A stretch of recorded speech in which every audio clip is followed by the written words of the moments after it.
Welcome to Practical AI.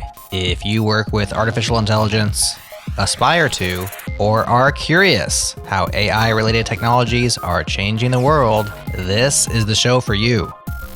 Thank you to our partners for helping us bring you Practical AI each and every week. Fastly.com, Fly.io, and Typesense.org.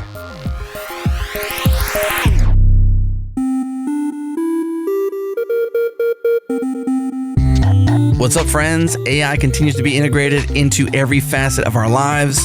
And that remains true because you can now index your database with AI. You can write more code, become that 10Xer you always wanted to be. And you can even draft a letter for a lease on an apartment or a new property. AI is everywhere. And it might be time for us to start questioning, is AI our friend or our worst enemy?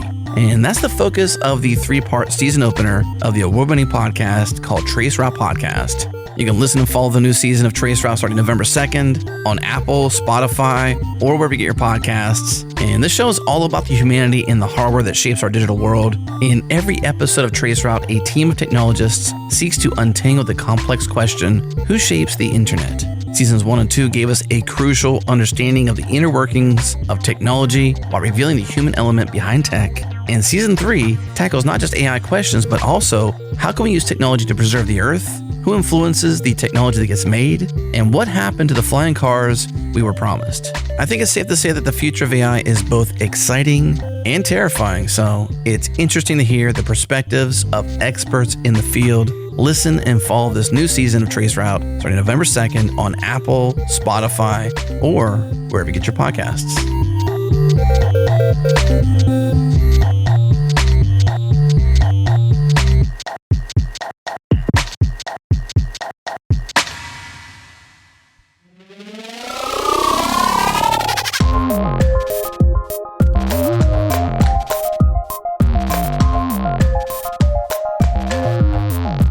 Welcome to another fully connected episode of the Practical AI podcast. My name is Daniel Whitenack. I am the founder and CEO at Prediction Guard, and I'm joined as always by my co-host, Chris Benson, who is a tech strategist at Lockheed Martin. How you doing, Chris? Doing very well today, Daniel. It has been quite a past week or so. It has been quite a week. We've had a couple, well, in the US, we've had, usually people take off a couple of holiday days for Thanksgiving, but even leading up to that and during that, there was, all of the craziness of, I think, what will be remembered as a very unique Thanksgiving season in the AI world, at least. Yes, it's been a soap opera, to say the least. Yeah. I was trying to think up a good pun from a soap opera title, Days of Our Lives or something, but I couldn't think up one for OpenAI, Days of Our Artificial Lives, or I don't know what it would be. I don't know. But it's definitely, I mean, not even day by day, but like at some points, hours by hours, radical changes along the way. Yes. So it's, and of course, we're talking about the saga of OpenAI and all that happened, which is what we're going to talk about today. Yeah. I mean, I think it's what we have to talk about. And I think rather than just us giving a few hot takes, which I hope that we will have, I think it would be good to kind of step back and kind of look at the history of OpenAI, how it came about, and the progression of OpenAI as an entity and their offerings, which kind of frames up some of, I think, the drama that we've seen over the past week, the week of Thanksgiving, November 2023. It's interesting, Chris, I was looking back, we had Wojciech Zaremba from OpenAI. One of the founders. Early on. Yeah, one of the founders. And that was episode 14 of this podcast. We're now on about 250, I think. Somewhere in there. Yeah, it seems like from those early stages till now, we've been kind of going on our own journey in parallel with OpenAI as they've had this amazing journey as a company or as an organization. And way back then, when we were talking to Wojciech, we were talking about really reinforcement learning and robots. I don't know if you remember at that time they were doing these like robotic arms, and they would have I like do. stuffed giraffes, and they would hit the robotic arms with the stuffed giraffes, which is kind of comical, but it was like a perturbation. They were trying to create kind of robust reinforcement learning to control robotics, and that was kind of, I need to look back at the episode. I think that was basically what we had talked about back then. That was kind of the focus. I remember being very interested in that episode, and he is such a smart person. Holy cow. Because I had been leading up the first AI team at Honeywell at the time, and we were doing also robotic arm work within Honeywell's business using, convolutional nets to see. And it was early days compared to what we're doing these days. But Yeah. holy cow, those guys, he was so smart on that. That was one of those episodes that's really hung with me over the years. Yeah, and kind of stepping back and taking a wider view of OpenAI as a whole. I'm even looking at the transcript of that episode now. And at this time, would have been, I guess, 4 more years ago, Wojcik said the goal of OpenAI is quite ambitious. It's to figure out a way to build artificial general intelligence or artificial intelligence, or to be more exact, how to build it in a way that it's safe or that we can control it. And he says, let's say, figure out from a political perspective how to deploy it in a way that's beneficial to humanity as a whole. So that's kind of one little clip from that episode. And if you look at OpenAI's founding, if we just take a look at how it was founded and how it progressed to this point of the chaos of last week, it was really focused uniquely on this problem of creating an organization that would steward us towards artificial general intelligence in a way that was beneficial to humanity. And there were various people involved in that, various funding groups. We mentioned Wojcik, but of course, Sam Altman, who has been in the news a lot, Elon Musk, Greg Brockman, and others that were part of that original group when the organization was founded in December of 2015. I want to explicitly point out it was set up as a nonprofit at that point in time, That's correct. which somewhat changed as we'll talk about. Yeah, which maybe was part of the tension that led to last week. Indeed. Yeah, so it kind of had this initial board. Sam Altman was part of that. Of course, he was in the news a lot this last week. Prior to OpenAI, Sam was the president of Y Combinator from 2014 until 2019. And I know that there was some things in the news kind of trying to imply certain things about why he was let go or fired or left Y Combinator in 2019, and trying to tie those forward. I don't know that that was totally coherent for me in terms of what it was. But anyway, that's kind of his past in this startup venture backed world. I think that would be the key thing to highlight there is he's coming from this sort of venture backed startup world, IPO, raise a bunch of rounds of funding, and kind of big tech mindset, I guess. Yeah, I agree with you. I think that was the very beginning, in my sense of it at least, of kind of that tension is that it's a very different culture from a nonprofit effort in terms of the kind of the way you run your business and such as that. So, One kind of key other commercial player in this would be Microsoft, who has invested at this point over $10 billion in OpenAI Global LLC. So that will be an important maybe distinction here in a minute. But Microsoft is a big player in this, which is why you might have seen Microsoft's CEO making statements during the past week, et cetera. correct. For whatever reason, kind of going to that point because that is a structural concern of OpenAI that is by almost any account a little bit bizarre, and even this podcast is almost as old as OpenAI. We're not quite there, but we were when 2019 we were operating when all this stuff was happening, and I remember it. And they've sort of they have the parent company, which is nonprofit. And the short of it is they have this LLC, which is a for-profit entity, which is a subsidiary of the nonprofit. But because of the way they're operating now, all of the funding, the investment, everything has gone into the LLC. And yet you have this group of disconnected investors from the daily operations operating at the nonprofit level above. So it's two entities that were never really intended to operate together in a direct legal manner, at least from an intent standpoint. And somehow the attorneys have made this all work so that it is legal. Yeah, when I was looking at like key takeaways in terms of what we're doing here, which is sort of a retrospective on this crazy week of events, Yeah. one of the things which is not really related to OpenAI, but if you're in business, it was a key takeaway is like don't create convoluted corporate structures. No. It's not going to help anybody. So there you go. That's a non-AI tip. If if you're in the process of structuring some complicated corporate thing, try to simplify it. But yeah, you're right. The start was nonprofit, and NPR even quoted this as kind of like it's almost like an anti-big tech company. That's how they quote unquote referred to this nonprofit version of OpenAI when it started, that it would prioritize principles over profit. Again, the idea with the founding of this was it would be a way for the best AI researchers in the world to help steward this really disruptive and potentially harmful technology in some respects into the future in a way that it would benefit humanity. That was kind of the framing. I think that really plays into what ended up happening, which developed over the years, is that they were doing two things. They were serving that mission as they founded from 2015 on. But as we have all learned and talked about quite a lot over the years, it's very, very, very expensive Yes. to create these large models. And so you get the sense of they were constantly fundraising, and they hit this point where they needed a serious infusion of cash to push forward where they were wanting to go. And I think Microsoft comes along and says, "Well, we'll give you an initial billion." But that also happened at the same point where this new corporate structure evolved.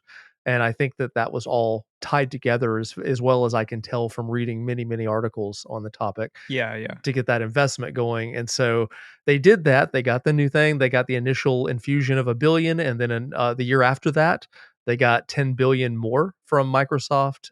But by doing that, you had the driving forward on how fast can we get there and be the leader and do this, and that entire startup kind of culture contending with the our mission says we're going to do this for humanity and we're going to do this safely, and you can see they're crashing together and have been the last week or so.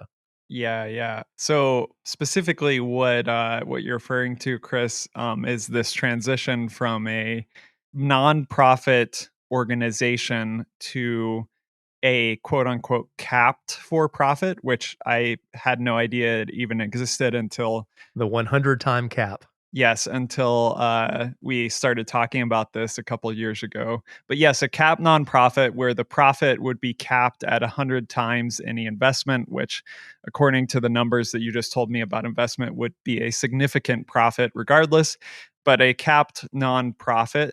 And according to OpenAI at the time, and I think what they've said, this really had to do with attracting talent and attracting investment at the levels that they would need to achieve this progress towards artificial general intelligence that would benefit humanity. Now, there's two kind of key pieces here. The OpenAI Inc., which is the nonprofit. So it's very confusing and maybe slightly annoying to have to refer to these differently, but OpenAI Inc., the nonprofit, and we mentioned a second ago Microsoft investing in OpenAI Global LLC, which is the capped for profit. And what's interesting is that essentially this created a scenario where the board, which had full control of the capped for profit company as a nonprofit, couldn't have a board member that would have some sort of financial stake in the for profit company, which all of that seems kind of convoluted, but let me say it again. So, like the board that's controlling the OpenAI entities could not have members on it that would have financial stakes in the capped for profit OpenAI Global LLC, which means that Microsoft, for example, as a huge investor in OpenAI Global LLC, did not hold a board seat on OpenAI Inc., which will play into kind of the timeline that we'll talk about here in a second of what's happened over the past couple weeks. And one other thing to throw in on that is, though I am not an attorney, I'm fairly sure that the 100-time cap was one of the mechanisms by which they could make the for-profit fit into the nonprofit, because pure for-profits, in theory, have essentially unlimited ability to generate profit. Nonprofits are not allowed to have profit. You must use those expenses. And the 100 times caps, I think, was something of a bridge. So I say that from a I did not go to law school to learn this, but I'm pretty sure it's tied in there somehow.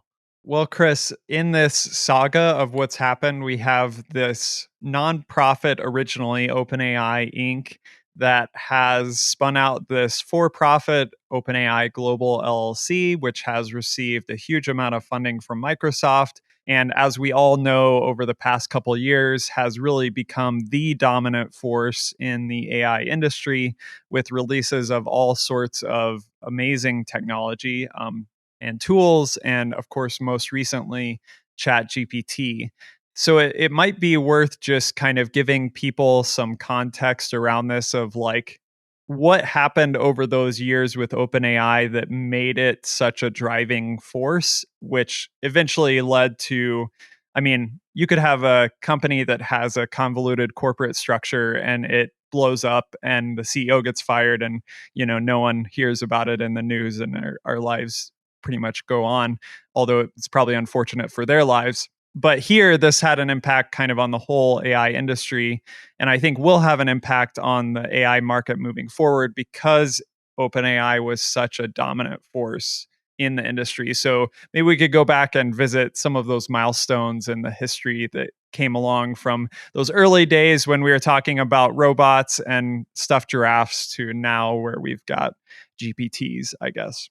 So back in 2016, so this would have been almost when we were starting the podcast, NVIDIA gifted the first DGX1 supercomputer to OpenAI. It's quite a gift of the day. Yeah, so they were kind of early on into this wave of really powerful, cutting edge GPU powered supercomputers that could train larger and larger models, which is one of the things that's, of course, led to these very powerful foundation models that we've seen in recent years.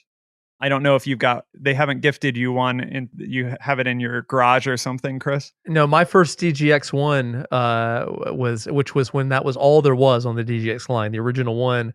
I got at Honeywell, and we had it under a desk for a while because we got it, and then we had to figure out how to get in the data center and stuff. But yeah, I remember thinking, wow, I have an AI supercomputer under our desk here. This is amazing. Anyway, a little side story. And in those kind of years after that, you see what maybe I would consider, and I know it's hard to make generalizations like this because there's a lot going on at OpenAI even now. But in those early years, I think you really saw this kind of exploration phase of setting up the right tooling, setting up the right compute, letting researchers explore various things like the robotic stuff, like RL, computer vision things. And you saw things like the Universe software platform, OpenAI Gem, which I know I've used in workshops for like reinforcement learning type of things. So you really saw this kind of wide range of exploration in those early years leading up to February 2019 when GPT-2 was announced. And this was the first kind of, from OpenAI at least, the first major language model or foundation model, base model that gained a lot of attention for its ability to output really human-like coherent text. Of course, is the first in the line leading up to the latest GPT models that we see now, like GPT-4. But that was in February of 2019. Still something that I think was basically just being looked at by people like us. Yeah, episode 32 of our own podcast was covering that. Oh, there you go. Episode 32, GPT-2, episode 32. It's interesting now, Chris, when I'm helping people learn how to like fine tune a language model or something like that, I'll often use GPT-2 And it's interesting to see because now this would be considered a very small model. And not only that, but it's open, right? So OpenAI was, by its very nature and stated aims, going to be very open with its research and models and IP and all of that. So GPT-2 is on Hugging Face, and it's a great model to use even now to kind of figure out how to fine tune language models. But it's just interesting to compare that to, for example, GPT 3.5 or GPT 4. I'll never see those models No. in terms of downloading the weights and all of that. It became a different org. Yes.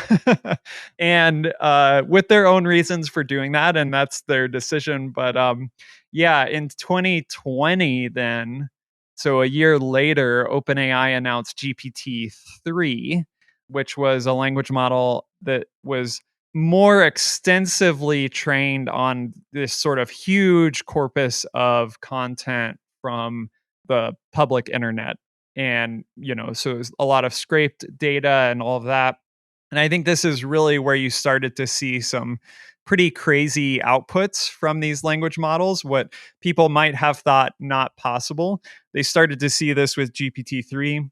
This is also where you kind of see this shift within OpenAI to from releasing GPT-2 as a model to releasing GPT-3 as an API with a more gated release, a slower release. I was even reading in some of kind of the lead up and debriefing from the chaos of last week that you could interpret some of this slower release of GPT-3 as an API and a product to really this tension that you're seeing between a startup kind of mentality wanting to fail fast, release things fast, learn from things in public, and this kind of more shielded nonprofit good of humanity side that is wanting to do things maybe in a more slow way that ensures safety and releases things not with harmful outputs, that sort of thing. So you see this kind of starting to really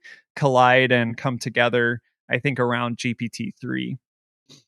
GPT-2, GPT-3 were language models, caused a big stir in the AI world. Again, still not something that public as far as ChatGPT wasn't something that a lot of people knew about in the general public. I think even when they released DALL-E in 2021, this was kind of text to image model where you could, put in your prompt, the astronaut riding the horse on the moon, and you could get that. And I think the public saw that as still kind of like a novelty and that sort of thing. And that led up all the way to December 2022, of course, when AI started, when ChatGPT was released, at least in free preview. Which changed the world. Yes. When we were talking, even going back to Dolly, people were aware that there was this thing and they saw all these crazy AI pictures. But if you had asked someone who wasn't following this industry the way we do, most of them out there, they would have said, "Oh, I've seen some of those photos, but I couldn't tell you what the organization was at the time." They didn't know. Yes. That really changed with ChatGPT. The whole world woke up to this stuff. Yeah, and I mean, we've been talking about OpenAI on this podcast pretty much nonstop since then, and everyone else has as well. Of course, ChatGPT isn't the only thing going on in the AI world, and hopefully we're representing that on this podcast, but it is certainly a driving force.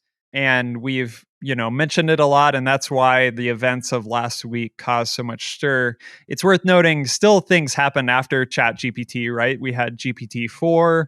We had, I think what you saw is a shift in public discourse from Sam Altman and Greg Brockman at OpenAI, really related to, hey, we need to really provide recommendations for governance of superintelligence, governance of artificial intelligence, and also at the same time rapidly releasing new products as well. So you see this again, this tension, right? Like, hey, we want to talk publicly about governance of superintelligence and regulations around this.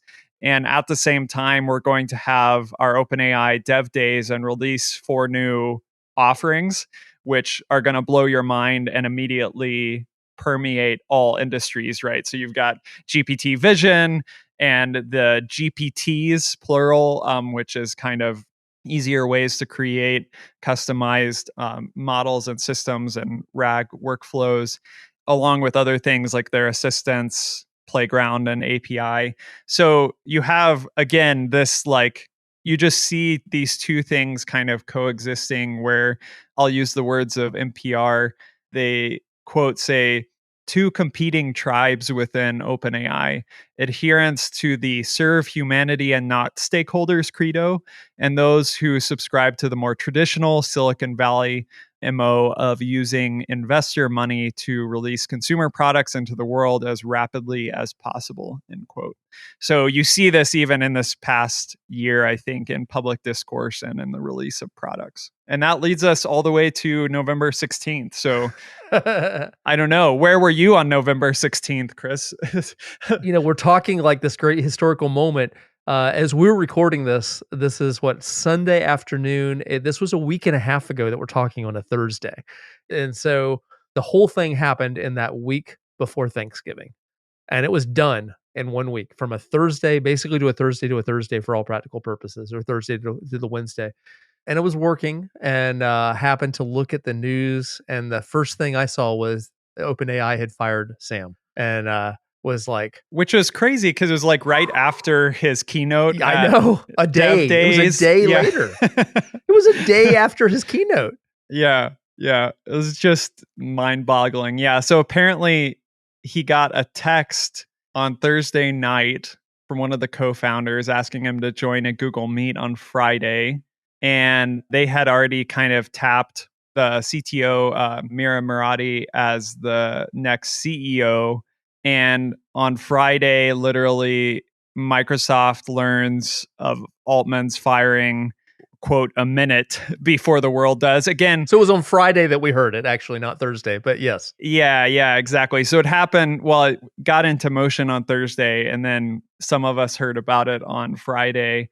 And apparently also Microsoft, which was just, so I knew about the kind of convoluted corporate structure and all of that, but it was just mind-boggling to me that Microsoft was not informed about this, given their investment in the for-profit entity, which I think they have 49% stake in, if I recall correctly. Correct. Yeah, it's something like that. I don't remember the exact figure, but certainly they've invested over $10 billion with plans to invest 10 plus more $billion. And of course, they've integrated OpenAI, ChatGPT, et cetera, into Azure, into Bing, into Microsoft Office 365. And so, yeah, it just sort of boggles the mind that this happened in the way that it did. So then on the 17th, then OpenAI releases a statement that Sam Altman was ousted. And later that evening, Greg Brockman announces he's quitting. They got rid of him as the chair. So he was fired as chair, but then he turned around. He was still president, and he quit as president, standing to show Sam Altman that he stood with him. Okay, well, that brings us to the point, Chris. Sam and Greg are out, and Microsoft on that next Saturday, then kind of going day by day, Microsoft releases a statement saying that they, and I don't know if you saw the video, the Microsoft video, but essentially they immediately offered to hire Sam Altman into Microsoft. And Greg and anybody that left OpenAI as would enroll. Yes. And I think I could tell in those videos just the sort of still shock and unbelief in a lot of people. So Microsoft releases these statements. People, of course, start wondering, like, why did this happen? This had to be something really bad that Sam did. Like, why would this ever happen? And there was some reporting and some statements that basically were kind of confusing and murky, that they were saying, no, it wasn't like any violation of security or privacy practices or kind of malfeasance on Sam's part, but you kind of got like these vague hints of he wasn't completely forthright with the board, and his communication didn't allow them to properly make decisions. And so you get that kind of mix of stuff going on until November 19th, when Altman announces that he has been hired into this new research unit of Microsoft, and posts on Twitter/X, the mission continues. And in the meantime, Mira, was the first designated CEO. They had another CEO for another day on Sunday, and then a third one. They went through CEOs like one a day for a while there. Yes. I was on my Zoom calls when I was hopping on. I was asking people if they had been asked by OpenAI to be the To next be the CEO yet, because it seemed like they were working their way down a list. I don't know how far down the list I was. Kind of sad I wasn't in that top 10, but they were definitely working their way down some type of list. And I forget the name of the one that came after Mira. It's escaping me right now while we're talking. But the OpenAI employees were reported to, on their internal Slack, were using I'll gently say FU and showing the middle finger on their Slack. Apparently, the employees had had enough. By the time we got to mid-weekend and going for Saturday into Sunday, the employees started finding their voice, as we'll hear about next. And there were reports basically that up to 95% of the employees within OpenAI were going to depart OpenAI if some deal wasn't struck to have Sam Altman return as CEO, which obviously would be the end of OpenAI, at least as we know it. So I don't know. I could definitely tell you that, and this is one thing I'll highlight later on, is all of these people who have relied on OpenAI as the sort of bulwark of the industry and integrated this across their products were really in a state of panic, right? Because it's like, hey, the OpenAI is still saying they're going to provide great support for all this stuff, but also you're saying like potentially 95% of your employees are leaving. So where does that leave all of these? So it was really kind of a time of reckoning where it's like, hey, we've built a whole strategy around OpenAI's products and models.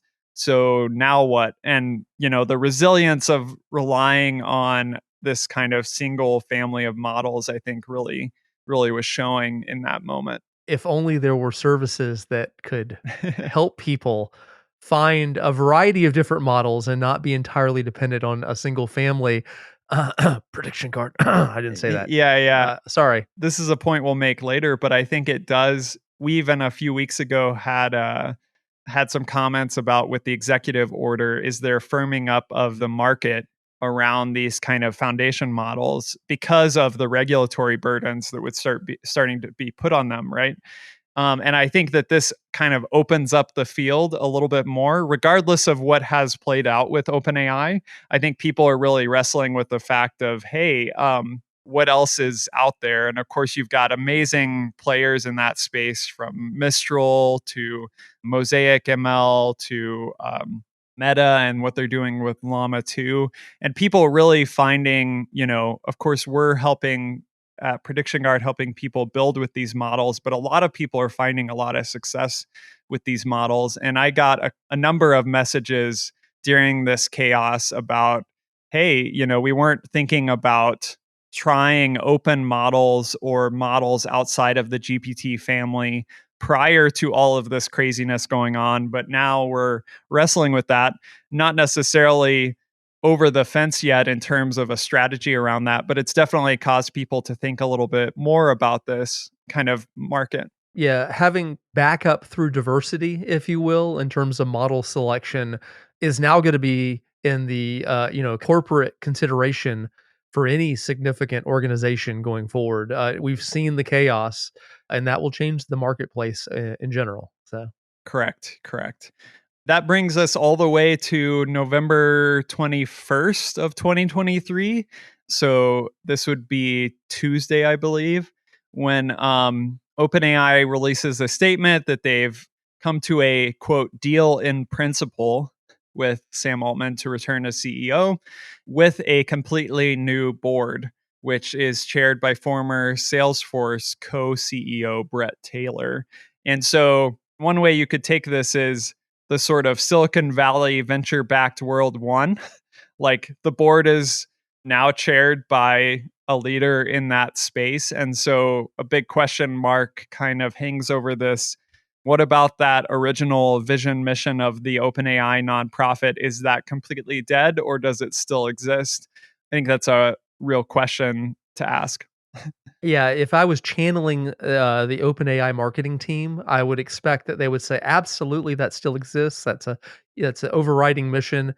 But I would also suggest that the marketplace is probably not convinced of that at this point in time. Yeah, for sure. Before we go on, I just want to point out one thing. Another big retro consideration that will not go quickly is the ability for the voice of the employees in a unified stand in such a corporate. This was the biggest AI company in the world in the sense of mindshare and what they're doing with models. And the employees made this happen. When they said you're not going to have an organization if you continue down this path, that made a big difference. And I think that's another thing that we will see play out in organizations going forward. Well, there's one more piece of the mystery puzzle here, Chris, which is now a meme in and of itself, I would say. It is. So they struck the deal with Sam Altman. And then Wednesday, November 22nd, if I'm getting the date right, there was reporting that ahead of Sam Altman's departure, some researchers wrote a letter to the board of directors of OpenAI telling them about this discovery or new model that was being worked on called Q star, Q asterisk, that they basically said was a threat to humanity. So this brought up new kind of questions around, was Sam Altman not taking this seriously and that's why he was fired, or did it play in at all to this? And then of course immediately, in addition to all of those questions, people started speculating, well, what is Q star and is it a threat to humanity? And there the memes started across the internet.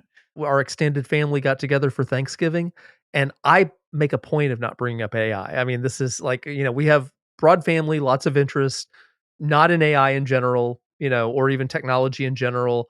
And this immediately came up as the first big topic. Everyone is scared about whether Q star is this threat to humanity, and it is not you and I and the rest of us AI folk talking about this. This is the general population. I was really quite startled to sit into the family gathering and have that become the primary conversation. I was not expecting it. Of course, everybody's going wild about this, just like when they were going wild about, anticipating what is GPT-5 or GPT 4.5 or whatever the next thing from OpenAI is. There's always going to be this level of hype around it. I think what we can kind of practically know is maybe based on what they said, which is that the report basically said that this was a model that could maybe solve math problems better than previous models, which has always been a sticking point for these generative models. And the Q in the name kind of hints at this having some sort of reinforcement learning aspect to it, because one of the main kind of mechanisms within deep reinforcement learning is called Q learning, which is kind of a mechanism by which an AI model or a policy model tries to predict the long-term return of making an action. So essentially planning, which I think you also forwarded me along a LinkedIn post. Yeah, Jan LeCun. Yeah. I'll read it. He weighed in because, keeping in mind, prior to him, this came out a couple of days ago. He put it out at least on LinkedIn. He probably put it out on Twitter too. But it was exactly to your point right there. He had been watching several days of this kind of hysteria about Q Star and people panicking, and I will note that there were some pretty crazy news articles about it along the way. What Dr. LeCun said was, please ignore the deluge of complete nonsense about Q Star. One of the main challenges to improve LLM reliability is to replace autoregressive token prediction with planning, to your point, Daniel. Pretty much every top lab, and he names a few, is working on that, and some have already published ideas and results. It's likely that QStar is OpenAI's attempt at planning. They pretty much hired Noam Brown to work on this. And I think he was trying to get back to practical AI from his perspective. Yeah, and I think this just represents a sort of wider rift in the AI research community as well, where you kind of have a race to dominate the market with new models kind of at odds with this really zealous promotion of like trying to prevent AI from advancing beyond our control. And so you see this playing out not just at OpenAI but elsewhere, and I think that led into some of the Q star craziness. Well, in terms of retrospective, as we kind of, we've told the whole story, we've stepped back and looked at OpenAI. There's definitely, from my perspective, some takeaways. Of course, I'm actively leading a company that is providing hopefully trustworthy LLM APIs in enterprise environments that can be self-hosted. So my big takeaway, and I think what I was busy doing all week, was answering people's questions about, hey, if I don't have OpenAI, what is there? And it turns out that there's a lot. So it doesn't necessarily have to be our APIs, but there's a lot of options around using enterprise models in a safe, secure environment that can be deployed under your control. And yes, there's kind of this balance to take around like, hey, OpenAI's APIs are really good because they're a managed service, but they also have downsides. And I think you've seen this over time with other managed services, right? Like with running your own database, right? There's a trade-off, right? Between relying on especially if it's a one-off unique hosted service that is a single point of failure versus kind of hosting your own, or maybe having like your data spread out with different databases across your infrastructure. Like you see some of that kind of infrastructure concern and the concern around the resiliencies of these systems really playing out. And I think that we'll see other companies rise to that as well, right? There's going to be a new kind of wave of these companies that play off of what has happened over the past week to provide enterprise solutions. Yeah, AI risk management as an industry field has been born. That's what's happened here. Yeah. AI isn't just the data science team that is going and either using APIs or in some cases creating their own models. You now have risk management as a formal corporate concept that everyone will be adopting and will go through all the ranks of every organization. So an entire new industry has been born out of this. Yes. Another point that I saw being made is this is kind of a wake up call to regulators as well. You have companies testifying before Congress to tell them how maybe they should be regulated. But this is kind of a wake up call that, hey, maybe these companies aren't so good at regulating themselves that often. So maybe there needs to be a different way that we approach regulation of this technology. And I think you see other evidences of that. Coincidentally, around the same time, it seems that Meta has disbanded their responsible AI team. Now, I'm not making a comment on. I'm sure that they have other thought processes going around that, but it is an indication of maybe some of what was good faith efforts at this, but in practicality at odds with commercial pressures. So yeah, it'll be interesting to see how that plays out on the regulatory side as well. I agree. There's another cultural, kind of in the large cultural issue regarding as we're doing retrospective. If we go back just a few years on this podcast, and not very far if you really think about it, when the subject of artificial general intelligence, AGI, would come up, we didn't take it too seriously. It was one of those things that wasn't really practical AI for us at the time. It was one of those someday, maybe, kind of get there things. And I think that what we've seen in a couple of different waves, we saw it with ChatGPT coming into being and the capabilities and the fact that it hit the public's consciousness so intensely. And then, the concern, no matter what Q star ends up being, regardless of what the outcome is, Thanksgiving dinners were actually with people with genuine concern. Whether it's general or not, it's general in a certain way. There you go. And the power of it and what that would mean for their own lives, even if they had nothing to do with the AI industry. And so what we've seen change in the large is that the notion of artificial general intelligence is entirely legitimate to ponder, to be concerned about, to either fear or be excited about, or maybe a bit of all of the above. But that's a very different thing. If we were to go back a couple of years, we had a very, very different perspective. Well, with that, Chris, I think that's a good perspective to kind of bring us to a close here. It's been an interesting Thanksgiving week. And on these episodes, we normally also try to provide some learning opportunities for people. There's one that I would like to highlight quickly, which I think will be a lot of fun. Some of you might have heard of Advent of Code, which is something that a lot of people do to learn new coding skills and try new things each holiday season. And I'm helping run an Advent of Generative AI hackathon with Intel. So that's happening December 5th through the 11th. So I would encourage you, if you haven't been hands-on with these technologies and with these models, this is a great way to kind of get into that without spending a bunch of money and learn from a lot of experts in the field with access to really people that are working in this day to day. So check that out at adventofgenai.com. And we'll link that in the show notes, along with all of the many, many articles that have been written about OpenAI over the past week. So, well, interesting week, Chris. Who knows what we'll be talking about next week, but I'm excited to do it. You never know these days. I'll tell you what. Yeah. We'll find out. Talk to you then, man.